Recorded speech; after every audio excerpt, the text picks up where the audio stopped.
Teman-teman Anda bermaksud baik ketika mereka berujar, "Itu hanya imajinasi Anda saja, jangan khawatir, tidak ada yang perlu ditakutkan."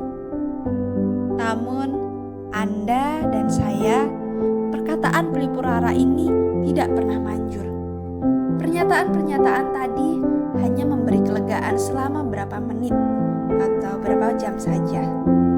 Pernyataan "itu hanya imajinasi Anda saja" tak akan membangun kepercayaan diri dan menghilangkan ketakutan Anda. Memang benar, ketakutan itu nyata. Kita harus mengakui bahwa ketakutan itu sudah ada sebelum kita sanggup menaklukkannya. Sebagian besar ketakutan yang kita alami bersifat psikologis. Kekhawatiran, ketegangan, rasa malu, dan kepanikan semuanya berasal dari imajinatif negatif yang salah kelola. Dengan sekedar mengetahui latar belakang ketakutan, kita tidak mampu menghilangkan ketakutan.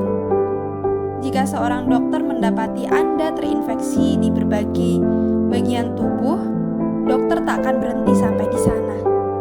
Ia terus melakukan perawatan untuk menyembuhkan infeksi yang Anda alami. Pernyataan "itu hanya ada dalam benak Anda" mengira ketakutan itu tidak benar-benar ada, padahal ketakutan sungguh ada dan nyata. Ketakutan adalah musuh bebuyutan kesuksesan. Ketakutan mencegah seorang menggunakan peluang. Ketakutan melemahkan vitalitas fisik.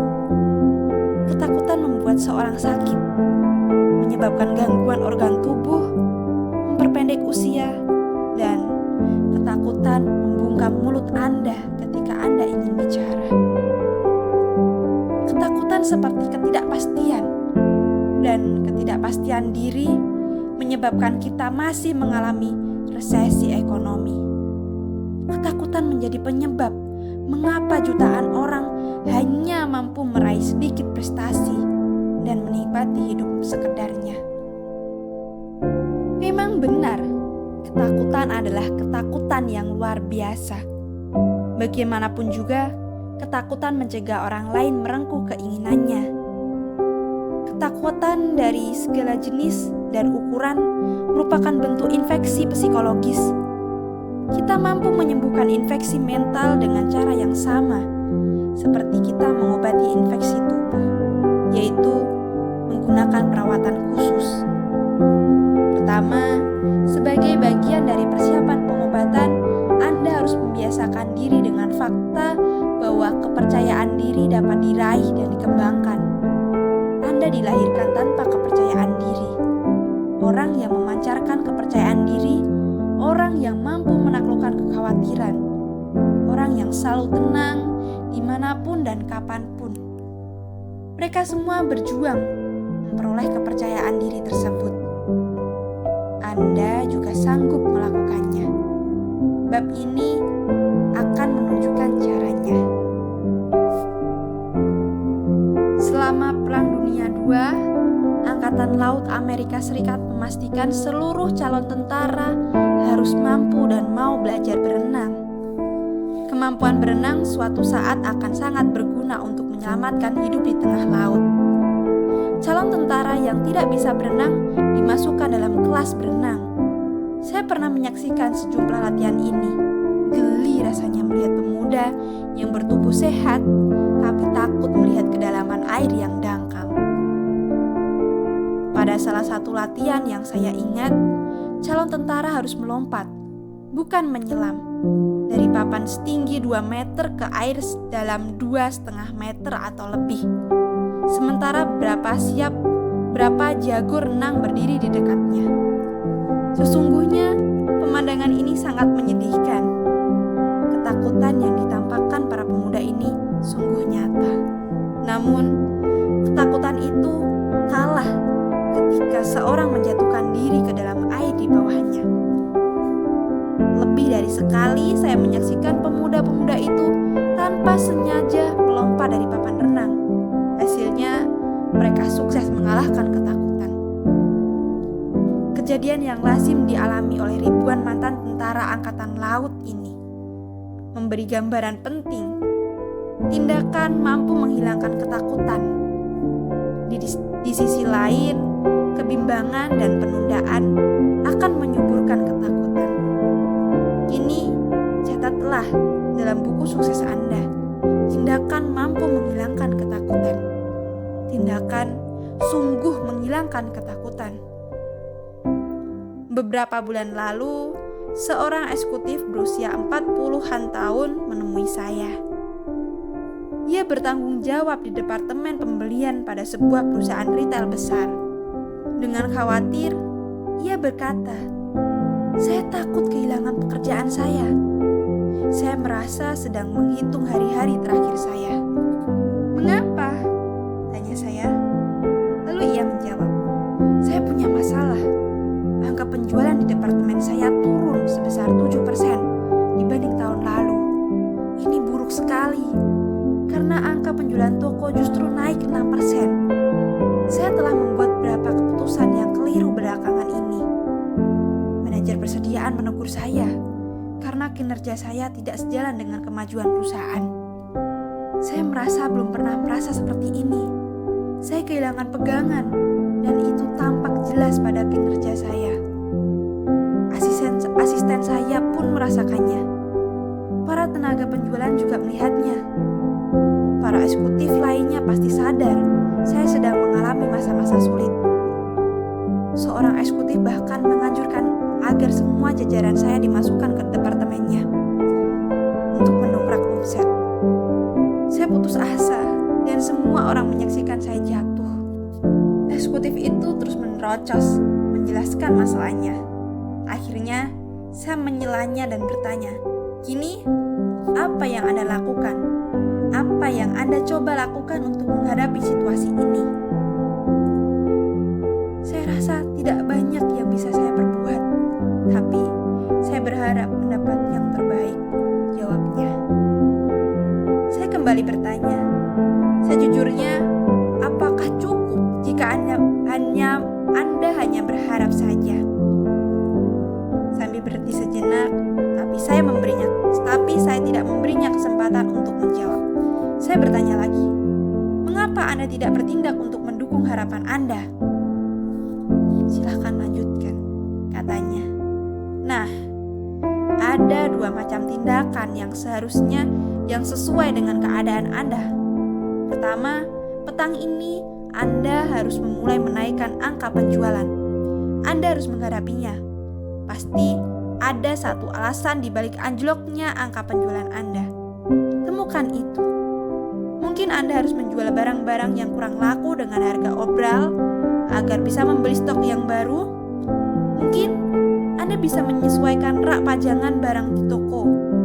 Mungkin juga tenaga penjualan Anda memerlukan lebih banyak suntikan antusiasme.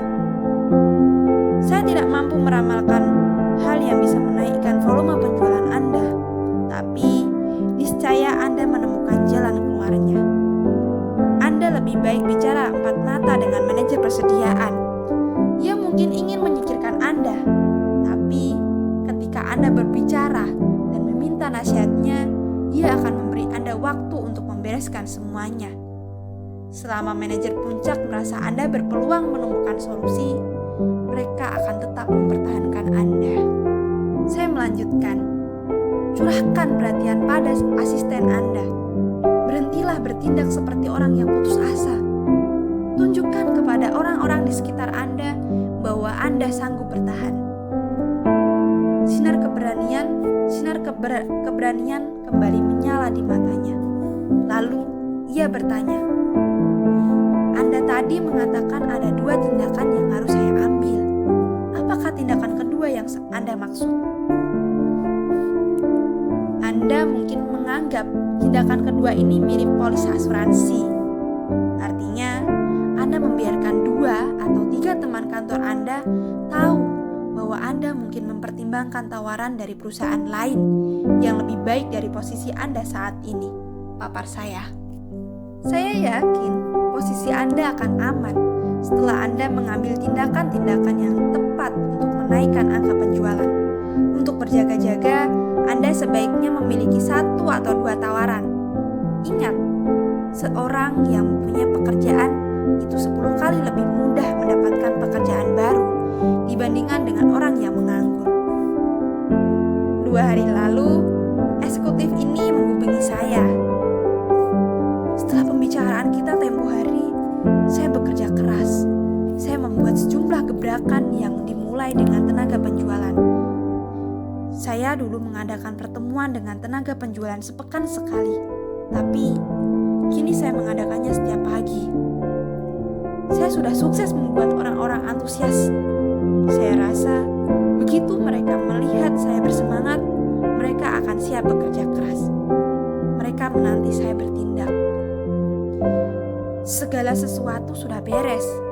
Pekan lalu, saya sukses mencetak penjualan lebih bagus daripada setahun silam, sekaligus lebih baik dari rata-rata penjualan toko. Omong-omong, ibunya, saya ingin memberitahu Anda berita baik lainnya. Saya telah mendapat 2 tawaran kerja setelah perbincangan kita. Sebenarnya, saya senang, tapi saya menampik keduanya karena semuanya berjalan dengan baik di sini. Tatkala menghadapi masalah-masalah berat, kita terperosok ke dalam lubang hingga kita mengambil tindakan nyata. Harapan adalah permulaan dari segalanya. Namun, harapan perlu tindakan nyata agar kejayaan bisa direngkuh. Anda harus bertindak. Lain kali, jika Anda mengalami ketakutan yang teramat sangat atau ketakutan biasa, mantapkan hati Anda. Berusahalah menjawab pertanyaan berikut. Tindakan apa yang bisa saya lakukan untuk mengalahkan rasa takut ini? Singkirkanlah ketakutan Anda, kemudian lakukan tindakan yang tepat. Berikut adalah beberapa contoh rasa takut dan beberapa cara menghilangkannya. Yang pertama, malu terhadap penampilan. Tindakan yang harus Anda perbuat adalah perbaiki penampilan Anda. Pergilah ke tempat pangkas rambut atau salon kecantikan. Gosok sepatu Anda. Pakaian Anda harus bersih dan rapi. Secara umum, penampilan Anda harus menarik. Namun, Anda tidak perlu mengenakan pakaian yang baru. Yang kedua, takut kehilangan konsumen utama. Tindakan yang perlu Anda perbuat adalah bekerjalah 2 kali lebih keras untuk menyediakan layanan yang terbaik. Anda harus memperbaiki segalanya, sehingga konsumen tetap setia menggunakan layanan Anda. Yang ketiga, takut gagal dalam ujian. Tindakan yang perlu Anda lakukan adalah ketimbang khawatir, gunakan waktu Anda untuk belajar. Yang keempat, takut kehilangan kendali atas segalanya. Tindakan yang perlu Anda lakukan adalah arahkan perhatian Anda untuk membantu orang lain melepaskan diri dari ketakutannya. Berdoalah. Dan ketakutan yang kelima yaitu takut diri Anda terluka oleh setiap di luar kendali Anda. Oleh sesuatu di luar kendali Anda, seperti angin tornado atau pesawat terbang yang lepas kendali. Dan tindakan yang harus Anda lakukan adalah arahkan perhatian Anda pada sesuatu yang sama sekali berbeda. Cabutlah lumpur liar di kebun Anda.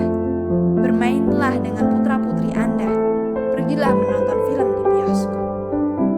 Dan ketakutan yang keenam adalah takut terhadap pikiran dan perkataan orang lain. Tindakannya, pastikan perencanaan Anda itu benar, lalu kerjakan. Orang yang melakukan segalanya dengan benar pasti pernah menerima kritik. Yang ketujuh, takut berinvestasi atau membeli rumah. Tindakan yang perlu Anda lakukan adalah analisislah semua faktor penentu yang ada, lalu ambil keputusan yang konsisten. Yakinlah pada keputusan Anda. Dan ketakutan yang terakhir, takut bertemu dengan orang. Ya, tindakan yang perlu Anda lakukan adalah pandanglah manusia dengan tepat. Ingat, orang lain juga manusia biasa, sama seperti Anda. Terapkan prosedur 2 langkah berikut untuk menghilangkan ketakutan dan menumbuhkan rasa percaya diri. Yang pertama, singkirkan ketakutan Anda. Susunlah hal-hal yang membuat Anda takut. Yang kedua, ambil tindakan. Ada beberapa tindakan yang bisa menghilangkan ketakutan Anda. Ingat, keraguan hanya memperbesar dan menambah ketakutan. Bertindaklah cepat. Ambil keputusan segera. Kurangnya percayaan diri pada seorang dapat dilacak secara langsung melalui memori yang ditangani secara keliru. Benak Anda mirip sekali dengan bank. Setiap hari, Anda memasukkan tabungan pikiran ke dalam bank pikiran. Tabungan pikiran ini bertumbuh, lalu menjadi memori. Tatkala Anda berpikir atau menghadapi masalah, Anda akan berkata pada bank memori, "Apa yang sudah saya ketahui tentang masalah ini?" Secara otomatis, memori bank Anda menjawab dan menyampaikan beragam informasi terkait dengan situasi yang Anda simpan terdahulu. Dengan demikian, memori Anda adalah penyedia bahan mentah untuk pikiran yang baru. Kasir dalam bank memori Anda sangat terpercaya. Ia tidak pernah membohongi Anda. Jika Anda berbicara padanya, "Kasir, bantu saya mengingat berapa pikiran yang tersimpan dan membuktikan diri saya lebih rendah dari diri orang lain." Ia akan menjawab, "Tentu." Ingat, Anda pernah gagal 2 kali ketika mencoba ini. Ingat perkataan guru kelas 6 bahwa Anda tidak mampu menyelesaikan tugas. Ingat perkataan rekan kerja Anda ketika Anda menguping pembicaraan mereka. Ingat, ya, kasir itu terus membeberkan untuk Anda, menggali pikiran demi pikiran yang membuktikan ketidakmampuan Anda. Namun, seandainya Anda mengunjungi kasir memori Anda dengan pertanyaan, "Kasir, saya menghadapi keputusan yang sulit. Bisakah Anda memberikan data pikiran yang dapat memperkuat keyakinan saya?" Kasir itu akan berkata lagi, "Pasti." Namun, kali ini sang kasir akan menyampaikan pikiran-pikiran yang Anda simpan sebelumnya bahwa Anda bisa meraih kesuksesan. Ingat pekerjaan sempurna yang pernah Anda lakukan dalam situasi serupa sebelumnya. Ingat kepercayaan yang sudah Anda terima dari Pak X. Ingat perkataan sahabat karib Anda tentang diri Anda. Ingat. Sambil merespon dengan baik, sang kasir membiarkan Anda menarik tabungan pikiran sesuai keinginan Anda. Bagaimanapun juga, bank pikiran adalah pikiran Anda. Berikut adalah 2 hal khusus untuk membangun kepercayaan diri dengan mengelola bank memori Anda. Yang pertama, masukkan pikiran-pikiran positif ke bank memori Anda. Mari menghadapinya dengan bijak. Semua orang pasti bertemu situasi yang menakutkan, memalukan, dan menjengkelkan. Namun, orang yang tidak sukses dan orang sukses menghadapi situasi ini dengan cara yang sangat berbeda. Orang yang tidak sukses memikirkan masalah ini terus-menerus, sehingga perkataannya pun mencerminkan kekecewaan. Mereka berkubang dalam situasi yang tidak menyenangkan, sehingga memori mereka penuh dengan hal-hal negatif. Mereka tidak berupaya menghapus pikirannya dari hal-hal negatif tersebut. Situasi tak menyenangkan itu adalah hal terakhir yang dipikirkannya pada malam hari. Sebaliknya, orang sukses yang percaya diri senantiasa memasukkan pikiran-pikiran positif ke bank memori mereka. Setiap pagi sebelum bekerja, bagaimana kinerja mobil Anda jika Anda mencedok tanah? Jika Anda mencedok tanah dan memasukkan tanah itu ke ruang mesin, mesin mobil Anda pasti rusak dan tidak bisa bergerak dengan normal. Dengan cara serupa, pikirkan pikiran negatif tersimpan dalam benak mempengaruhi pemikiran Anda. Pikiran-pikiran negatif merusak mesin mental Anda. Pikiran tersebut menciptakan rasa khawatir, frustasi, dan rendah diri. Anda akan dicampakkan di pinggir jalan, sedangkan orang sukses yang berpikir positif terus melaju ke depan. Ketika Anda termenung sambil mengendarai mobil atau bersantap sendirian, ingatlah pengalaman positif yang menyenangkan. Masukkan pikiran-pikiran positif ke bank memori Anda. Itu akan menyelejit pemikiran, itu akan melejitkan kepercayaan diri, sekaligus memberi Anda kegembiraan. Akibatnya, organ tubuh Anda mampu berfungsi dengan baik. Berikut adalah rencana sempurna. Sebelum tidur, masukkan pikiran-pikiran positif ke bank memori Anda. Sebutkan berkat-berkat yang Anda terima. Ingatlah hal-hal baik yang harus Anda syukuri. Istri atau suami, putra-putri, teman-teman, dan kesehatan Anda. Ingatlah perbuatan-perbuatan baik yang Anda saksikan hari ini. Ingatlah kemenangan dan prestasi kecil yang sudah Anda torehkan dalam hidup. Ulangi alasan-alasan Anda gembira menjalani hidup ini. Yang kedua, tarik pikiran-pikiran positif dari bank memori Anda.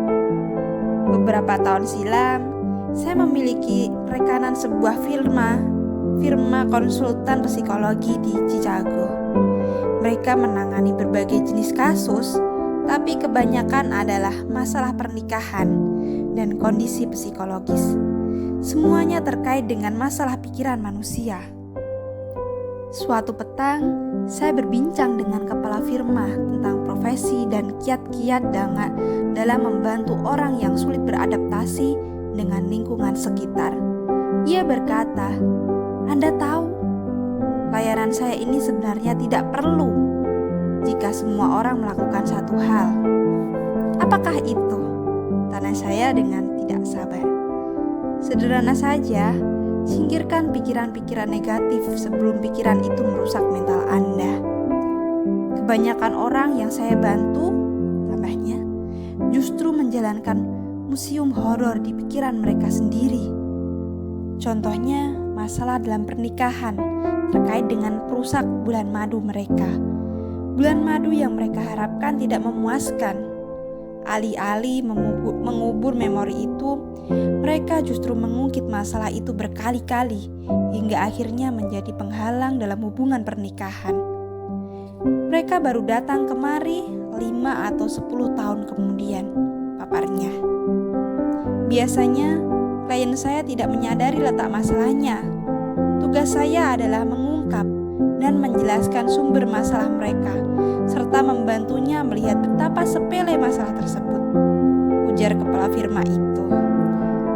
Orang bisa menciptakan perusak mental dalam benaknya jika berkaca pada kejadian yang tidak menyenangkan hatinya.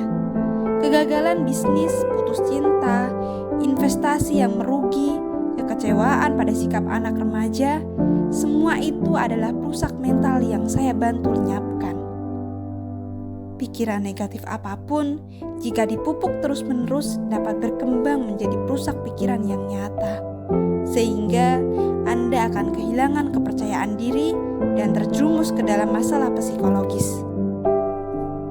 Dalam sebuah artikel di majalah Cosmopolitan yang berjudul "The Drive Toward Self-Destruction", Alice Mulcahy menjelaskan bahwa lebih dari 30.000 orang Amerika melakukan bunuh diri setiap tahun dan 10.000 orang lainnya mencoba bunuh diri.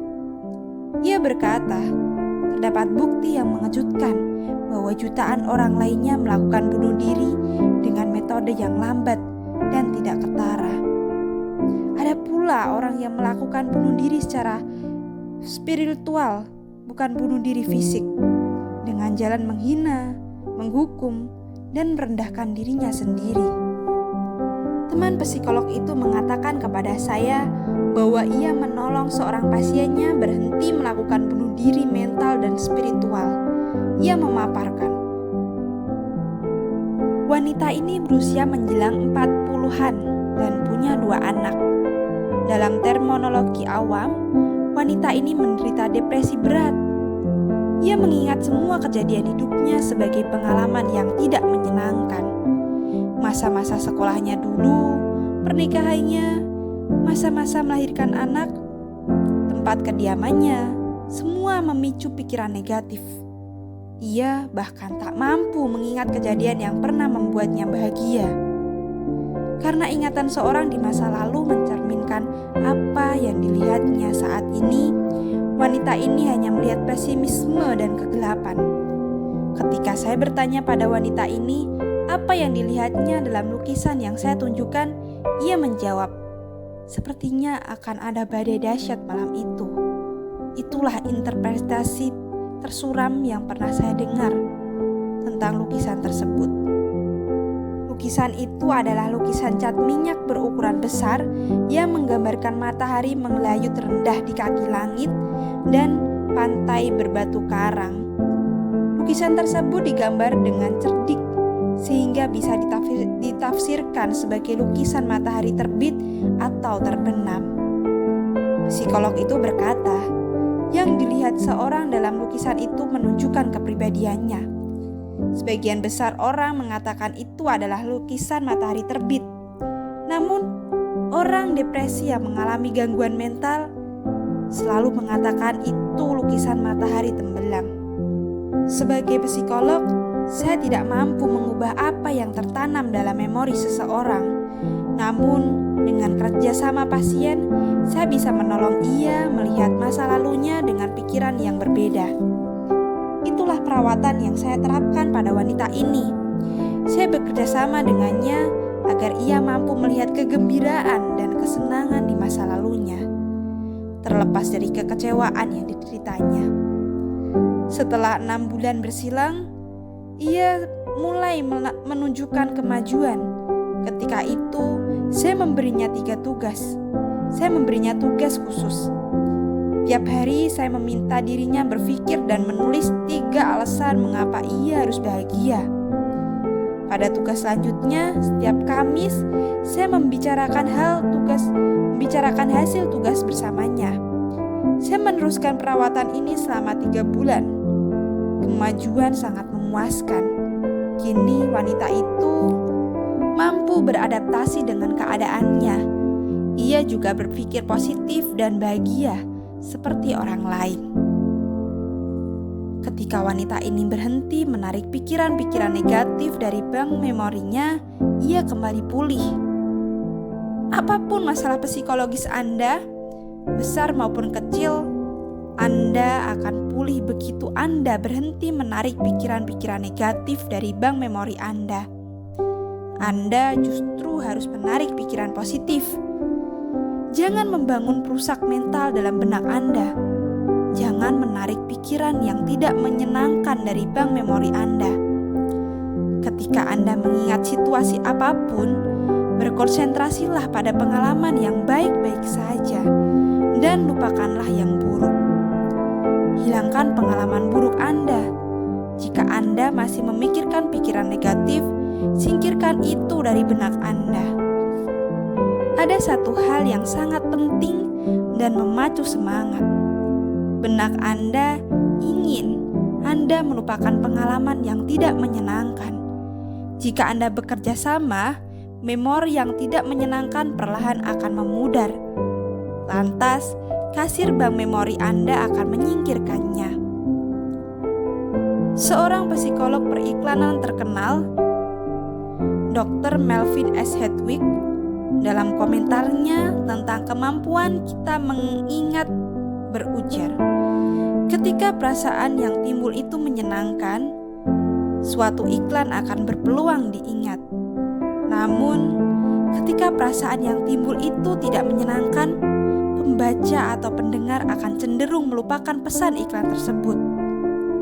Perasaan yang tidak menyenangkan bertentangan dengan keinginan kita, jadi kita tidak mau mengingatnya. Singkat kata, Anda akan mudah melupakan pikiran yang tidak menyenangkan jika Anda menolak mengingatnya lagi. Anda hanya perlu menarik pikiran-pikiran positif dari bank memori Anda. Biarkan pikiran negatif hilang dari bank Anda, dari benak Anda, dan kepercayaan diri Anda akan melambung tinggi. Anda mengambil langkah besar dalam mengalahkan ketakutan ketika Anda menolak mengingat pikiran-pikiran negatif yang merusak diri. Mengapa ada orang yang takut dengan sesamanya? Mengapa banyak orang merasa malu ketika berada di antara sesamanya? Ada apa di balik rasa malu? Apa yang bisa kita lakukan untuk menghindarinya? Rasa takut terhadap orang lain sesungguhnya rasa takut yang parah. Namun, ada sebuah cara untuk menaklukkannya. Anda mampu menaklukkan ketakutan Anda terhadap orang lain jika Anda belajar memandangnya dengan tepat. Seorang rekan bisnis saya yang sukses menjalankan bisnis pabrik kayunya memaparkan bagaimana cara memandang orang lain dengan tepat. Contoh yang dikemukakannya sangat menarik. Sebelum saya menjadi tentara angkatan darat di Perang Dunia II, saya takut kepada semua orang. Bahkan Anda tak akan percaya betapa saya begitu malu dan takut karena merasa orang lain lebih pandai dari saya. Saya mencemaskan kekurangan fisik dan mental saya. Saya merasa saya dilahirkan untuk gagal, katanya. Kebetulan saya sukses menghilangkan rasa takut terhadap orang sewaktu saya bertugas sebagai tentara antara tahun 1942 sampai 1943. Ketika tentara merekrut calon tentara, saya ditugaskan menjadi tentara perawat pada sebuah pusat perekrutan. Hari demi hari, saya membantu memeriksa para calon tentara. Makin sering saya memperhatikan mereka, ketakutan saya makin berkurang. Ratusan pria itu berbaris telanjang dan mereka semuanya tampak serupa. Ada yang gemuk dan kurus, tinggi dan pendek, tapi mereka semuanya tampak bingung dan kesepian. Beberapa hari sebelumnya, orang-orang ini adalah eksekutif muda, petani, tenaga penjualan, gelandangan, dan pekerja kantoran. Beberapa hari yang lalu, mereka berprofesi berbeda, tapi di pusat perekrutan mereka semua sama. Saya merasa ada sesuatu yang sangat mendasar. Saya malah melihat kesamaan pada orang-orang itu dan bukan perbedaannya. Saya melihat orang lain serupa seperti saya. Ia suka santapan lezat. Ia merindukan keluarga dan teman-temannya. Ia ingin maju, ia punya masalah, dan ia ingin bersantai. Jika orang lain sama seperti saya pun tidak perlu takut terhadap mereka, pungkasnya. Nah, bukankah kisah di atas masuk akal? Jika orang lain sama seperti Anda tidak perlu takut terhadap orang lain. Ada dua cara melihat orang lain dengan tepat. Yang pertama, miliki pandangan yang berimbang terhadap orang lain. Camkan dua hal ini ketika berhadapan dengan orang lain. Pertama, orang lain itu penting. Semua manusia itu penting. Namun, ingat, Anda juga penting. Ketika Anda bertemu orang lain, berpikirlah seperti ini. Kita adalah dua orang yang penting yang duduk mendiskusikan sesuatu demi kepentingan dan keuntungan bersama. Beberapa bulan lalu, seorang eksekutif bisnis menelpon untuk mengabari saya bahwa dirinya sudah menerima karyawan muda yang saya rekomendasikan. Tahukah Anda apa yang membuat saya tertarik pada pemuda itu? Tanya teman saya. Apa itu? Tanya saya. Nah, saya suka cara pemuda itu membawa diri. Kebanyakan pelamar agak takut sewaktu melamar di sini. Mereka menjawab semua pertanyaan saya dengan yang mereka pikir ingin saya dengar. Mereka sama saja dengan pengemis yang mau menerima apapun dan mereka semua sama saja. Jelasnya. Namun, G yang Anda rekomendasikan itu bersikap lain. Ia menghargai saya, tapi yang paling penting, ia menghargai dirinya sendiri. Selain itu, ia mengajukan pertanyaan sebanyak yang saya ajukan. Ia pemberani, ia pria sejati, dan akan bekerja dengan baik. Sikap saling menghargai membantu Anda menyeimbangkan situasi. Orang lain tidak menjadi terlalu penting dalam benak Anda. Orang lain mungkin terlihat sangat berkuasa dan sangat penting. Namun ingat, orang lain hanyalah manusia biasa yang memiliki minat, keinginan, dan masalah seperti Anda. Cara kedua, kembangkan sikap pengertian. Banyak orang ingin menyerang, menakut-nakuti, mencari-cari kesalahan, dan mempermalukan Anda. Jika tidak siap menghadapi orang-orang semacam itu, mereka bisa saja menjatuhkan kepercayaan diri Anda dan membuat Anda merasa kalah. Anda harus mempertahankan diri terhadap para pengertak ini. Beberapa bulan lalu, di meja reservasi sebuah hotel di Memphis, saya melihat contoh yang tepat untuk menghadapi orang semacam ini. Setelah pukul 17, seorang petugas hotel sibuk mendaftar tamu-tamu yang hendak bermalam. Seorang pria di depan saya menyebutkan namanya kepada resepsionis dengan nada memerintah. Resepsionis menjawab, "Ya Pak R, ada kamar single untuk Anda." "Single?" teriak orang itu. "Saya pesan kamar double." Sang resepsionis menjawab dengan sangat sopan. "Saya cek dulu, Pak." Ia mengeluarkan dokumen reservasi tamu dan berkata, "Maaf, Pak, telegram Anda menyebutkan bahwa Anda memesan kamar single. Saya senang sekali Anda mendapati kamar double jika memang tersedia. Namun, kamar double sudah penuh." Tamu yang berang itu membentak, "Saya tidak peduli dengan isi telegram itu. Saya ingin kamar double." Kemudian ia berujar, "Anda tahu siapa saya? Saya akan membuat Anda dipecat. Lihat saja nanti, Anda akan dipecat." Kendati mendapatkan serangan, resepsionis muda itu merespon, "Pak, kami minta maaf, tapi kami bertindak sesuai dengan instruksi Anda." Akhirnya, tamu hotel itu benar-benar naik pitam dan berkata, "Saya tak akan menginap di hotel ini. Buruk sekali pelayanannya."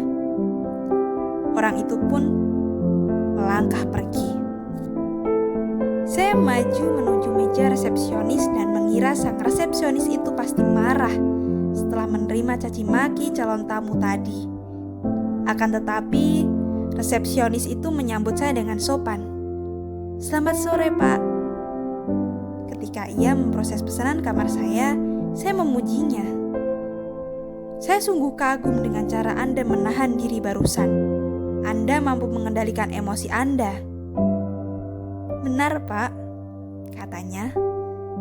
"Saya tidak mungkin marah kepada orang semacam itu. Anda tahu, ia sebenarnya tidak marah kepada saya. Orang itu hanya melampiaskan kemarahannya kepada saya. Orang itu mungkin punya masalah dengan istrinya, mungkin saja bisnisnya lagi anjlok, atau mungkin ia merasa rendah diri dan inilah kesempatan untuk gigi. Saya hanyalah korban pelampiasannya." Sang resepsionis menambahkan, "Orang itu pada dasarnya mungkin sangat baik.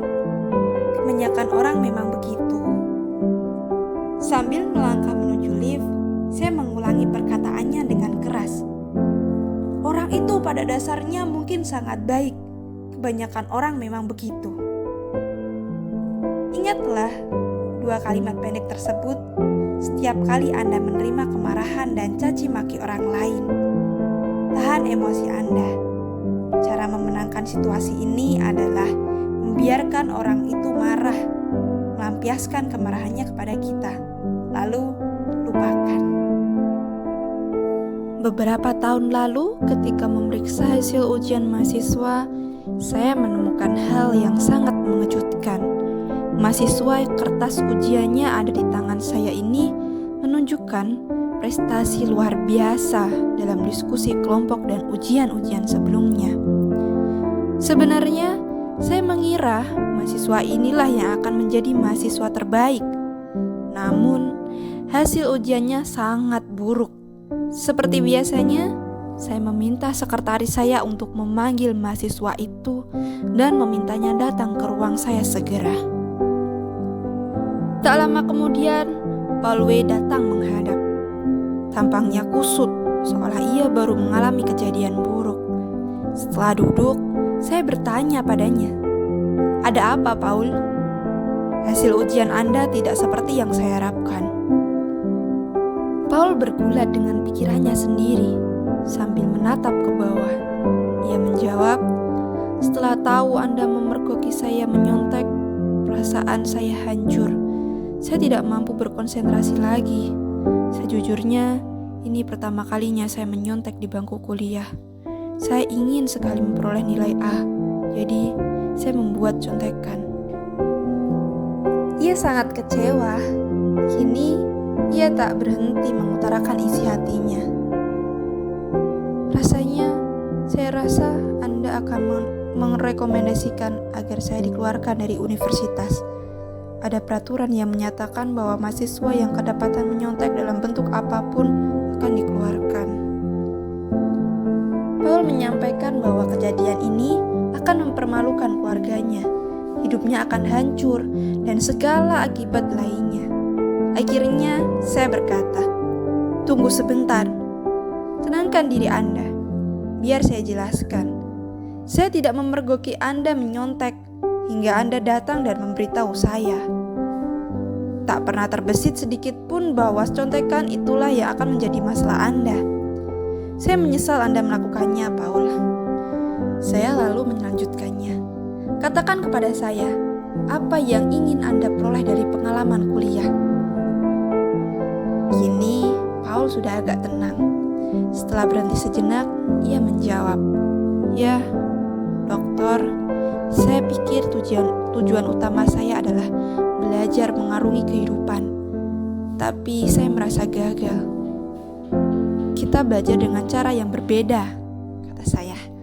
"Saya pikir Anda bisa memetik pelajaran sukses yang nyata dari pengalaman ini. Ketika menyontek, hati kecil Anda bergolak.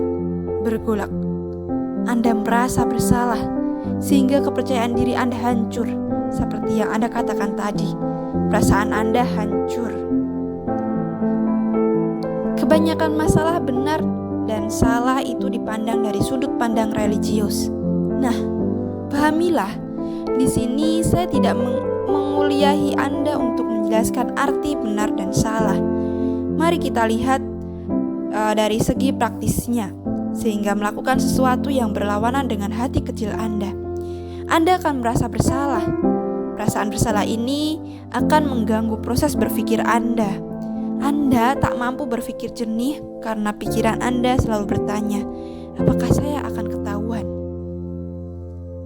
"Paul," lanjut saya, "Anda sangat ingin meraih nilai A, tapi Anda melakukan sesuatu yang Anda sadar itu salah. Seringkali Anda terdorong melakukan sesuatu yang berlawanan dengan hati kecil ketika sedang berusaha meraih tujuan Anda. Contohnya, suatu saat Anda ingin menjual barang dengan curang sehingga Anda berusaha membujuk konsumen untuk membelinya. Namun, Anda sukses menjualnya. Tapi, Anda akan dilanda perasaan bersalah, dan ketika bertemu lagi dengan konsumen Anda itu, Anda akan merasa malu kepada diri sendiri dan tidak tenang. Anda akan bertanya-tanya dalam hati, apakah konsumen itu tahu saya sudah menipunya? Prestasi yang Anda lakukan pun tak efektif karena Anda kehilangan konsentrasi. Mungkin Anda juga tak akan pernah sukses menjual barang berikutnya. Dalam jangka panjang, menjual dengan cara menipu yang melukai hati kecil Anda akan membuat Anda kehilangan penghasilan."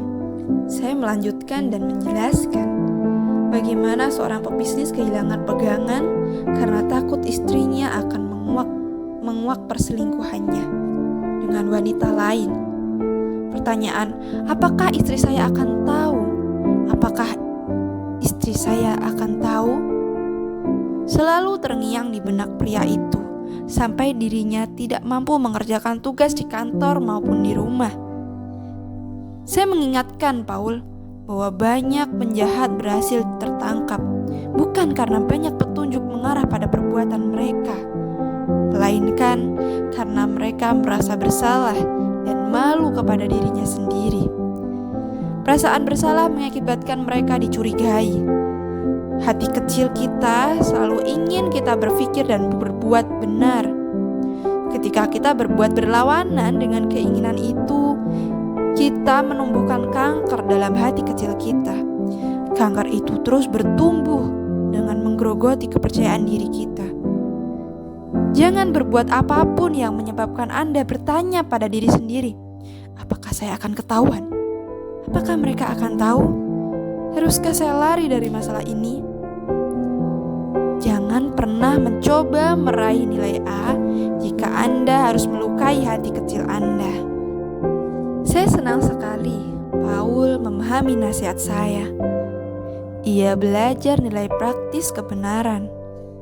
Saya lalu mengusulkan supaya ia mengulangi nilai ujiannya. Ketika menjawab pertanyaan Paul tentang peraturan universitas, saya berkata, saya tahu peraturan itu untuk mahasiswa yang kedapatan menyontek. Namun, jika kita mengeluarkan seluruh mahasiswa yang ketahuan menyontek, setengah dari jumlah dosen terpaksa mengundurkan diri. Jika kita mengeluarkan semua mahasiswa yang terfikir untuk menyontek, universitas ini akan tutup. Jadi, saya akan melupakan semua kejadian ini jika Anda bersedia membantu saya. Saya akan membantu dengan senang hati, saut Paul. Saya berjalan menuju rak buku, mengambil buku 50 Years with the Golden Rule, dan berkata, Paul, bacalah buku ini dan kembalikan setelah Anda selesai.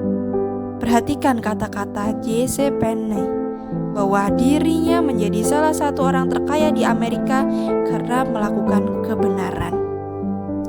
Ya, melakukan kebenaran akan menyenangkan hati kecil Anda. Dengan sendirinya, kepercayaan diri Anda pun bertambah. Ketika kita melakukan kesalahan, ada dua hal yang timbul. Pertama, kita merasa bersalah, dan merasa ini mengikis kepercayaan diri. Yang kedua, cepat atau lambat orang akan mengetahui perbuatan kita, sehingga mereka tidak mempercayai kita lagi. Lakukanlah kebenaran dan pertahankan kepercayaan diri Anda. Anda harus berpikir untuk meraih kesuksesan. Ada sebuah prinsip psikologis yang layak dibaca lebih dari 20 kali. Bacalah sampai itu meresap dalam benak Anda. Berpikir dan bertindaklah dengan percaya diri. Psikolog terkemuka Dr. George W. Screen berkata dalam bukunya yang berjudul Applied Psychology, camkan bahwa gerakan Anda melalui emosi. Anda tidak mampu mengendalikan emosi secara langsung, tetapi melalui gerakan atau tindakan yang Anda pilih, Anda bisa menghindari persoalan umum seperti masalah pernikahan dan kesalahpahaman dengan menyadari fakta-fakta psikologis. Lakukan gerakan-gerakan yang tepat setiap harinya dan Anda akan merasakan emosi yang sesuai. Pastikan Anda dan pasangan Anda melakukan gerakan-gerakan itu saat berkencan dan berciuman, mengucapkan pujian yang tulus, atau melakukan banyak perbuatan kecil lainnya, sehingga Anda pun tidak perlu khawatir dengan emosi cinta.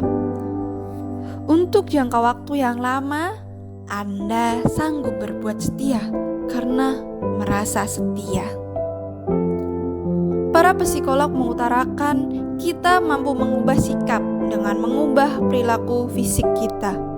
Contohnya, Anda sungguh ingin tersenyum jika membuat diri Anda tersenyum.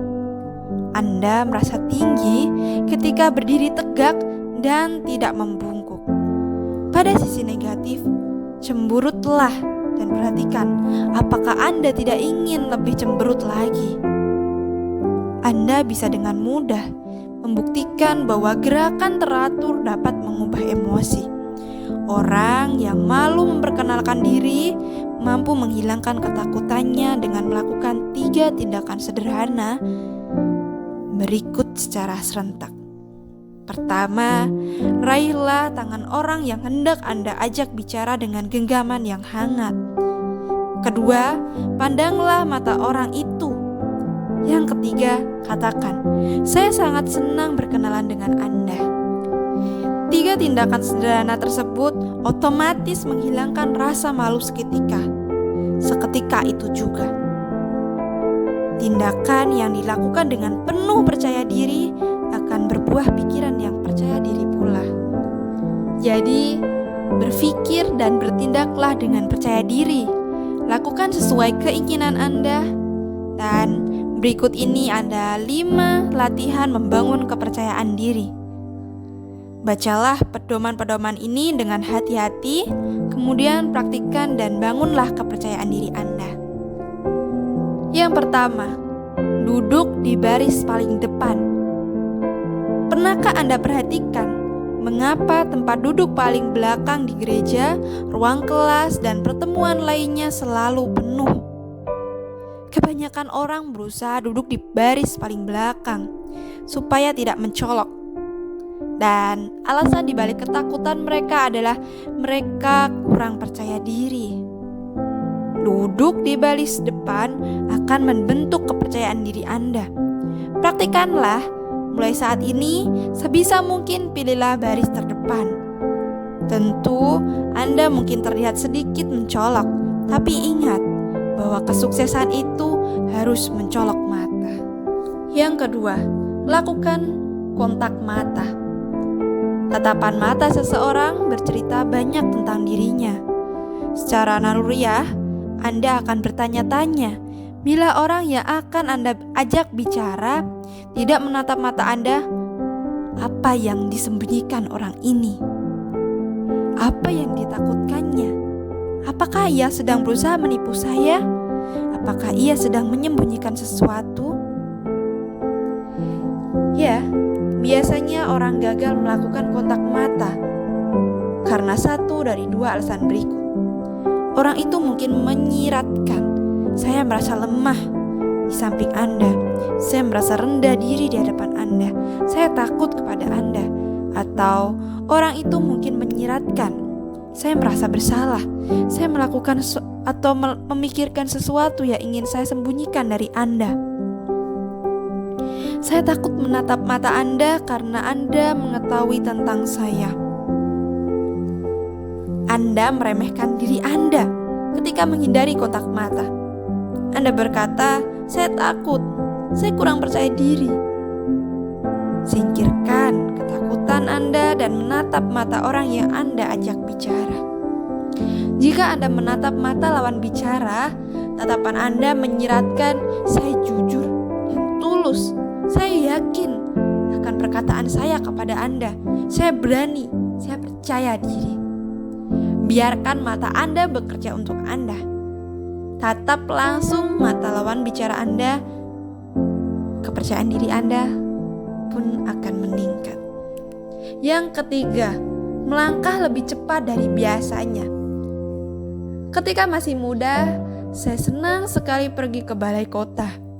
Setelah menyelesaikan tugas dan kami kembali ke mobil, ibu saya sering berkata, "Nafei, mari duduk saja di sini dan mengamati orang berlalu lalang." Ibu saya berkata, "Lihat orang itu, apa yang membuatnya sibuk? Atau apa yang akan dilakukan wanita di sana itu? Atau lihatlah orang itu, tampaknya ia bingung." Mengamati orang berlalu lalang sangat mengasihkan dan jauh lebih murah daripada menonton bioskop. Itu juga mengajari saya banyak hal. Hingga kini, saya masih sering memperhatikan orang yang berlalu lalang di koridor, di lobi, dan di trotoar. Ada kalanya saya masih mempelajari perilaku orang lain dengan mengamati gerakan orang itu. Para psikolog mengaitkan postur yang kasar dan cara berjalan yang lambat dengan sikap yang tidak menyenangkan terhadap orang di sekitarnya. Namun, para psikolog juga mengatakan, Anda dapat mengubah sikap dengan mengubah postur dan kecepatan gerakan Anda. Perhatikan tindakan Anda adalah buah dari pola pikir Anda. Orang yang bertindas dan miskin akan menyeret kaki dan berjalan terhuyung. Mereka tidak punya rasa percaya diri. Orang yang biasa-biasa saja memiliki cara berjalan dan langkah yang biasa-biasa pula. Perilaku mereka menyiratkan mereka tidak punya kebanggaan diri. Kemudian ada kelompok ketiga. Orang-orang yang dalam kelompok tampak sangat percaya diri. Mereka melangkah lebih cepat dari orang lain. Mereka berjalan setengah berlari. Langkah mereka menyiratkan kepada orang, saya harus pergi ke suatu tempat untuk melakukan sesuatu yang penting. Terlebih lagi, saya akan sukses 15 menit dari sekarang. Terapkan teknik berjalan cepat untuk membangun kepercayaan diri Anda. Busungkan dada, angkat kepala, berjalan lebih cepat dan rasakan kepercayaan diri Anda bertumbuh. Coba dan rasakan hasilnya. Yang keempat, praktikkan untuk berbicara. Ketika bekerja dengan kelompok dari berbagai kalangan, saya menyaksikan banyak orang yang memiliki persepsi tajam dan kemampuan alami, justru tidak ambil bagian dalam diskusi. Mereka sebenarnya ingin terlibat, tetapi kurang percaya diri.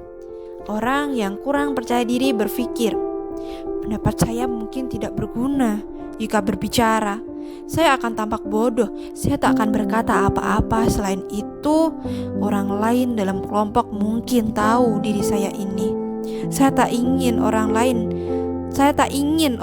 tahu kebodohan saya. Ya, setiap kali orang semacam ini tidak berani mengungkapkan pendapatnya, ia akan merasa kurang pandai dan rendah diri. Acap kali orang yang kurang percaya diri membuat janji palsu pada dirinya sendiri untuk mengatakan lain kali. Kendati sebenarnya ia tidak ingin melakukannya. Padahal setiap kali orang yang kurang percaya diri takut mengutarakan pendapatnya, ia makin merusak kepercayaan dirinya. Ia akan semakin kurang yakin terhadap dirinya. Namun, sisi positifnya, semakin sering berbicara, semakin besar pula kepercayaan diri Anda. Sehingga selanjutnya Anda semakin mudah berpendapat. Berbicaralah, ini akan membangun kepercayaan diri Anda. Praktikkan terus untuk berbicara. Anda bisa berlatih mengutarakan pendapat dalam setiap pertemuan yang Anda hadiri. Berbicaralah, sampaikan sesuatu yang setiap konferensi bisnis, pertemuan komite, dan forum komunitas ketika Anda hadir di sana. Berbicaralah dalam setiap kesempatan. Anda bisa berkomentar, mengusulkan sesuatu, dan bertanya. Jangan berbicara pada kesempatan akhir. Cairkan suasana dengan menjadi orang pertama yang berkomentar. Jangan pernah khawatir Anda tampak bodoh. Anda tidak mungkin seperti itu. Dari sekian orang yang tidak setuju dengan pendapat Anda, kemungkinan ada satu orang yang setuju. Berhentilah bertanya pada diri Anda, apakah saya berani berbicara? Anda justru harus berkonsentrasi untuk menarik perhatian pemimpin diskusi, sehingga Anda berkesempatan berbicara. Untuk pelatihan khusus dan pengalaman berbicara di depan umum, Anda dapat bergabung dengan klub Toastmaster di sekitar Anda. Ribuan orang sukses membangun kepercayaan dirinya melalui program rencana ini, sehingga mereka merasa nyaman berbicara dengan dan kepada orang lain. Yang kelima, tersenyum selebar mungkin. Kebanyakan orang mendengar bahwa senyum akan membuat mereka bersemangat. Mereka sadar senyuman adalah obat termujara bagi orang yang kurang percaya diri. Namun, banyak orang yang masih tidak mempercayai hal itu karena mereka tidak pernah mencoba tersenyum ketika merasa takut. Lakukan tes sederhana berikut. Pikirkan bahwa Anda merasa kalah, lalu tersenyumlah selebar mungkin pada saat bersamaan. Anda pasti tidak biasa. Anda pasti tidak bisa. Senyum lebar akan membuat Anda merasa percaya diri. Senyum lebar menyingkirkan ketakutan, menghilangkan kekhawatiran, dan mengalahkan kemurungan. Senyum lebar akan memupus kesedihan yang Anda rasakan. Senyum lebar akan seketika melumerkan perlawanan orang lain kepada Anda. Orang lain tidak mungkin marah kepada Anda jika Anda tersenyum lebar dan tulus. Suatu seketika, saya mengalami kecelakaan kecil. Mobil saya berhenti sejenak di persimpangan jalan sambil menunggu lampu lalu lintas berhenti hijau ketika mobil saya tertabrak dari belakang. Pengemudi di belakang saya terlambat menginjak rem sehingga bumper belakang mobil saya penyok. Saya melihat di belakang melalui kaca spion dan orang itu juga keluar dari mobilnya. Lalu saya pun turun dari mobil dan lupa bersikap sabar. Saya siap memaki-maki orang itu. Untungnya sebelum saya memakinya, orang itu berjalan ke arah saya sambil tersenyum dan berkata serius, "Sobat, saya sungguh tidak sengaja." Ya, senyumnya yang disertai ucapan tulus meluluhkan hati saya. Saya pun bergumam, "Tidak apa-apa, ini memang sering terjadi." Dalam sekejap, perlawanan saya berubah menjadi persahabatan. Tersenyumlah lebar, mungkin, dan Anda akan merasa bahagia. Senyum Anda harus selebar mungkin. Tersenyum simpul tidak akan terlihat tulus. Anda harus tersenyum sampai gigi Anda terlihat. Senyum lebar itu benar-benar tulus. Dan senyum itu benar-benar tulus. Saya sering mendengar orang berkata, "Ya, tapi ketika saya merasa takut atau marah, saya tak ingin tersenyum." Tentu saja, Anda tidak ingin tersenyum saat takut atau marah. Tak seorang pun ingin tersenyum saat itu. Kiatnya adalah memaksa diri Anda mengatakan, "Saya ingin tersenyum."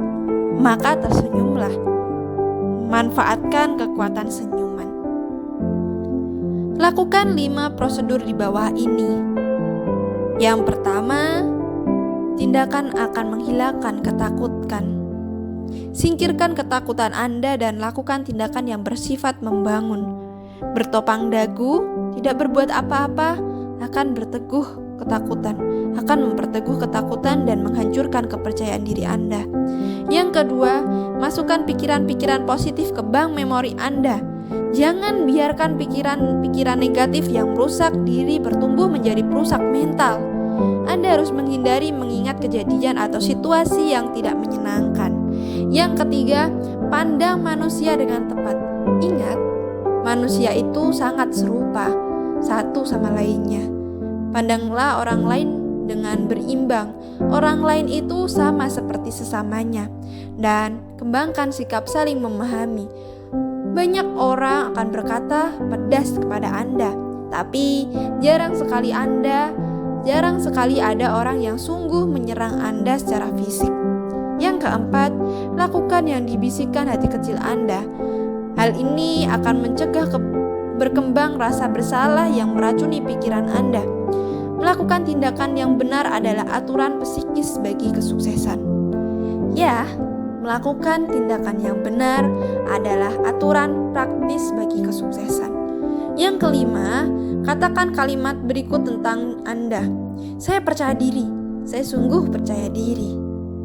Praktikkan beberapa teknik sederhana ini dalam aktivitas keseharian Anda.